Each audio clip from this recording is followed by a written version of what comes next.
Assalamualaikum warahmatullahi wabarakatuh. Bertemu kita sekali lagi di Cikgu Cindai Channel. Pada kali ini saya akan membincangkan kemahiran menulis bagi tingkatan 5. Kemahiran menulis yang saya pilih untuk dibincangkan pada kali ini ialah 3.4. Tema yang saya akan bincangkan pada kali ini ialah tema nombor 5. Pendidikan untuk semua.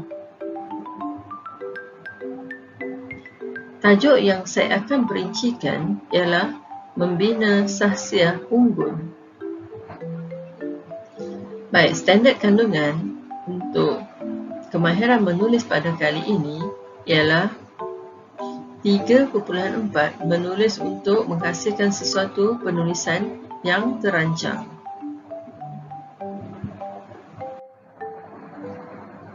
Standard pembelajarannya pula ialah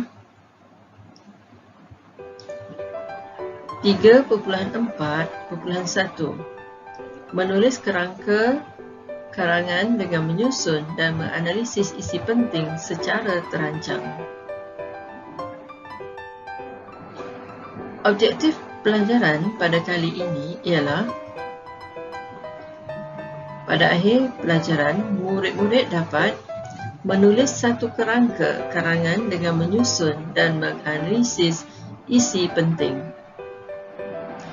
Kita lihat pula aktiviti yang boleh diadakan dalam membincangkan tajuk pada kali ini. Pertama, baca bahan di muka surat 60 hingga 61. Kedua, kenal pasti fokus bahan. Ketiga, buat tafsiran kehendak soalan. Baik, inilah muka surat yang dimaksudkan. Kita lihat apakah fokusnya. Perkataan yang menjadi kata kunci yang pertama, disiplin. Yang kedua, keyakinan. Setelah kita meneliti dan memahami apakah yang dikehendaki dalam muka surat ini, kita akan dapat melihat bahawa fokusnya tentang disiplin dan keyakinan. Seterusnya, bagi muka surat berikutnya, perkataan yang menjadi kata kunci ialah kemahiran. Jadi, fokusnya di sini tentang disiplin, keyakinan, dan kemahiran. Baik. Hasil analisis bahan tadi. Pertama, maklumat tersebut berkaitan dengan motivasi. Jadi kita akan dapat membentuk satu persoalan, iaitu yang kedua, huraikan pendapat anda tentang program motivasi. Ketiga, panjangnya huraian hendaklah antara 150 hingga 200 patah perkataan. Baik, perkataan sinonim untuk rumusan dan karangan yang dipaparkan ini mungkin dapat membantu kita untuk mengenal pasti apakah fokus soalan. Baik, perkataan sinonim yang kita boleh gunakan untuk mengesan rumusan dan karangan. Contohnya yang pertama, faedah, manfaat, kepentingan, kebaikan, kelebihan atau keistimewaan yang boleh diringkaskan menjadi FN4K. Seterusnya, mungkin kita boleh mengenalkan pasti fokusnya sebagai cara, langkah, tindakan, usaha, inisiatif atau kaedah atau strategi. Selain itu, Mungkin fokusnya tentang punca atau faktor ataupun sebab. Alasan yang membentuk kata kunci tadi merupakan fokus yang boleh dijadikan sebagai isi. Jadi, isi pertamanya dapat membentuk disiplin. Isi kedua dapat memupuk keyakinan. Dan isi ketiga dapat melatih kemahiran. Baik, bagaimanakah cara untuk kita menulis sebuah karangan? Baik, terdapat teknik yang mudah untuk menulis sebuah karangan melalui kerangka karangan yang perlu kita siapkan. Pertama, menggunakan akronim ATIA untuk membentuk pendahuluan. Kedua, untuk membentuk isi, kita perlu menggunakan akronim 2D. Dan akhir sekali, sebagai penutup, menggunakan akronim UCA. Apakah yang dimaksudkan dengan ATIA, 2D, dan UCA? ATIA bermakna ayat topik, isu, dan ayat arahan. 2D bermakna ayat topik, ulasan, ungkapan menarik, data, dan impak. Manakala UCA, ulasan, cadangan, dan harapan. Bagaimanakah kerangka pendahuluan? Pertama, ayat topik AT yang terdiri daripada ayat topik ataupun tema, campur kenapa dan campur siapa. Ayat ini perlu dimulakan dengan penanda wacana dalam meniti arus kemodenan ini. Kemudian perlu ditambah dengan fokus kita. Seterusnya, ayat kedua, I, isu. Isu perlu dilihat dari perspektif negatif atau positif bergantung kepada kehendak soalan. Penanda wacana untuk ayat isu, namun demikian, kemudian boleh disambung dengan fokusnya. Kemudian kita perlu menetralkannya dengan menyatakan sebenarnya dan disambung dengan ayat fokus. Dan akhir sekali, ayat arahan AA, persoalannya. Kemudian ditambah dengan fokus. Mari kita lihat pula kerangka bagi isi.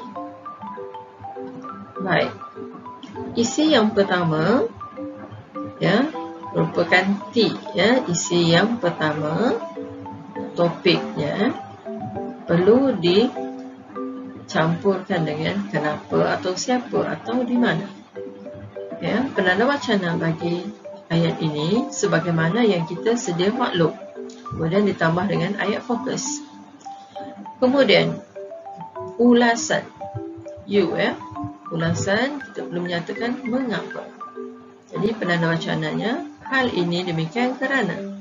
Kemudian kita perlu menambahkan dengan ayat fokus. U yang kedua, ungkapan menarik. Jika ada, perlu dimasukkan. Jika tiada, perlu dikosongkan.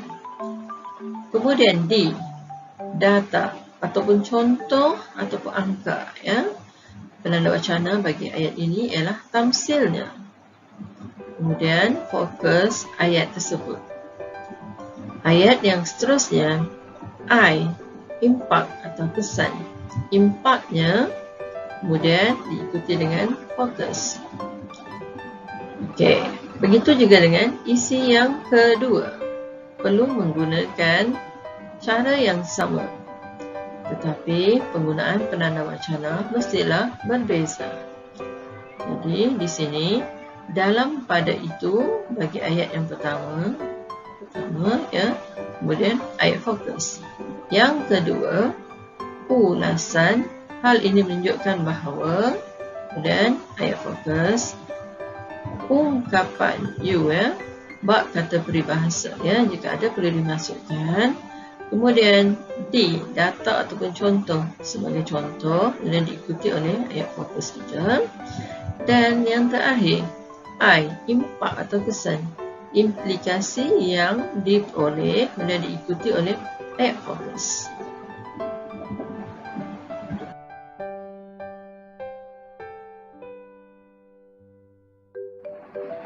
Baik, seterusnya kita lihat apakah kerangka bagi karangan tersebut. Kita akan rujuk slide yang berikutnya. Baik, seterusnya kita lihat bagaimanakah untuk menulis kerangka karangan.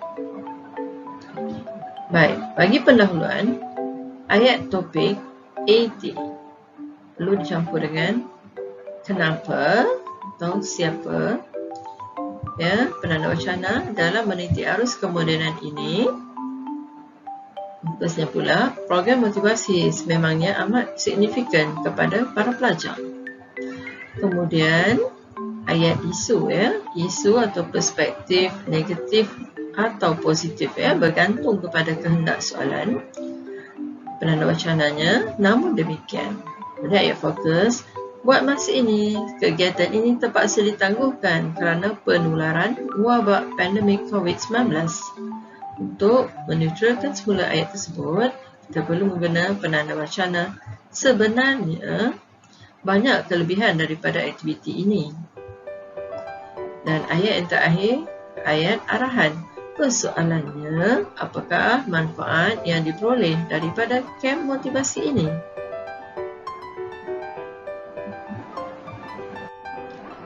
Seterusnya, kita lihat pula bagaimanakah kerangka isi. Baik, bagi isi, bermula dengan T, topik. Isi satu, kemudian perlu dicampur dengan kenapa, atau siapa, atau di mana. Penanda wacana sesuai sebagaimana yang kita sedia maklum.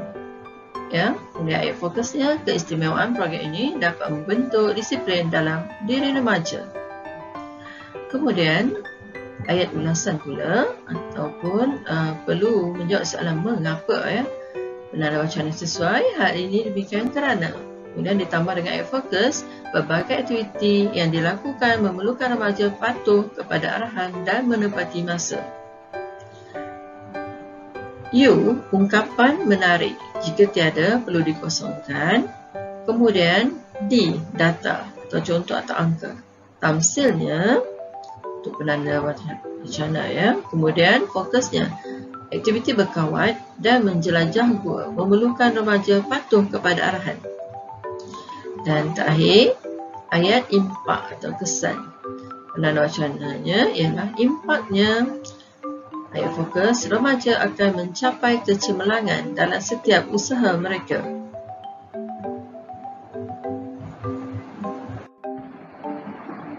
Seterusnya, bagi isi kedua, ayat pertamanya, ayat topik, iaitu isi dua, campur siapa, campur di mana. Penanda wacana yang sesuai ialah dalam pada itu, ayat fokusnya ialah manfaatnya kepada remaja ialah melahirkan nilai keyakinan yang tinggi dalam sebarang tindakan. Ayat yang kedua ialah U, ulasan, perlu menjawab soalan mengapa.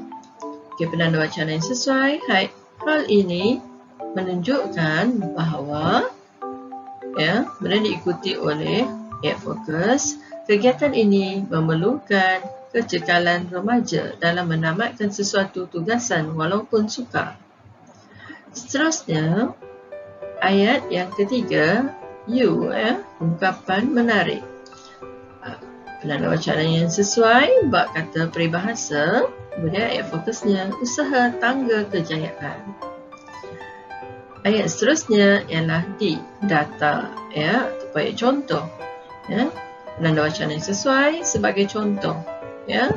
Kemudian diikuti oleh ayat fokus, remaja perlu menyempurnakan tugasan seperti berjalan malam, menurun jenuram dan melakukan luncur keluang. Dan ayat yang terakhir, I, impak, ya, ataupun ayat kesan. Penanda wacana yang sesuai, implikasi yang diperoleh Kemudian ayat fokus ialah remaja mampu mencabar diri dan membentuk keyakinan dalam diri masing-masing. Seterusnya, mari kita lihat bagaimanakah cara untuk menulis kerangka bagi penutup. Okey, akronim yang kita gunakan ialah UCAH ya. Jadi U bulasan ya. Itu mengikut tema yang telah kita bincangkan ya. Kemudian ayat penanda wacananya sebagai menggulung apa yang diperkatakan di atas, kemudian campurkan dengan ayat fokus. Sememangnya program motivasi mampu membentuk personaliti yang hebat dalam kalangan remaja. Cadangan CA ya. Siapa perlu atau wajar ya. Jadi penanda wacana yang sesuai. Justeru ayat fokusnya, pihak kerajaan perlulah menganjurkan lebih banyak program sebegini. Dan ayat terakhir, H, harapan penghasilnya penanda wacana yang sesuai.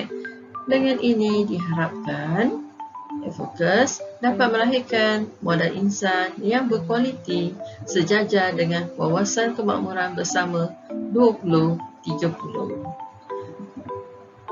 Okey, sekian saja perbincangan kita mengenai kemahiran menulis 3.4 ya. Diharapkan perkongsian ini boleh memberikan manfaat kepada anda semua. Sekian, terima kasih.